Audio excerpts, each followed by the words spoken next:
people think teams are going to give up premium guards for nothing at the deadline? I don't know. The other thing that confuses me about this, and I don't know if y'all believe it, if y'all subscribe to this or not, but I think everyone kind of has like a weak spot. Even if they're really good at their job, there's a weakness. Like everyone has like some sort of weakness. Like I keep using like boxing and UFC analogies. Like some guys are really, really awesome and they're like heavyweight champs, but they're not good on the ground. Like they suck at ground and pound. Barry Sanders was a crappy receiver. Some of the best corners in NFL history have been crappy tacklers. There have been some guys. Shaq was a bad free throw shooter. I mean, the sports analogies could go on and on. I'm sure you guys have some. You guys and girls have some as well. But there's a lot of like all-time greats that have extreme weaknesses in their sports, despite being incredibly awesome. Jose Altuve is an awful base runner. He sucks at base running. Even though he's fast, he sucks at base running. I think Nick Caserio is ass at evaluating offensive linemen. And I don't know how that can even be disputed. Like every way that you can evaluate an offensive lineman, like if you subscribe to the theory that this offensive line is not good, and you wonder if guys outside of Tunsil, who by the way leads the league in penalties, if you subscribe to the theory that these other four guys just look completely lost, the coaching staff is handcuffed, and they need to upgrade, that's on Caserio. If it's just the personnel, that's on Caserio. He saw Titus Howard play. I didn't understand. They thought enough. They thought so much of Titus Howard at right tackle, they moved him to guard so they could play George Fant. And George Fant was better. Let's just be honest. George Fant played better last year than Titus Howard is playing this year.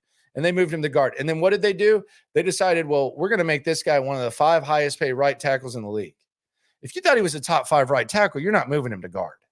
I'm sorry, that's not happening. And we're kind of seeing right now, there's a lot of similarities between how he plays tackle and how he played guard. It's not great. You gave him that extension. You brought in Shaq Mason, and you gave Shaq Mason an extension. You drafted Drew Scruggs in the 2nd round. You drafted Kenyon Green in the 1st round. So I don't necessarily trust Nick Caserio to make a trade for an offensive lineman.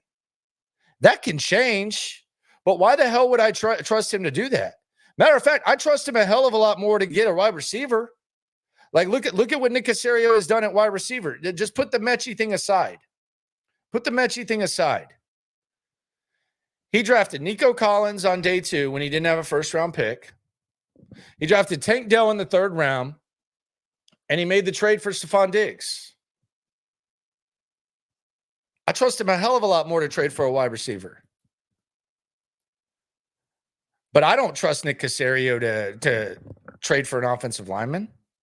Why the hell would I? What would that be based on? I mean, it's not even like we're talking about one thing. Every layer of evaluation, every way in which you evaluate players and you make decisions, Nick Caserio has sucked. Extensions, draft equity, free agent signings, he's sucked. Does that mean it's permanent? Does that mean it's going to be forever? No, it doesn't. But why would I trust Nick Caserio to look at an offensive line and bring in an offensive lineman?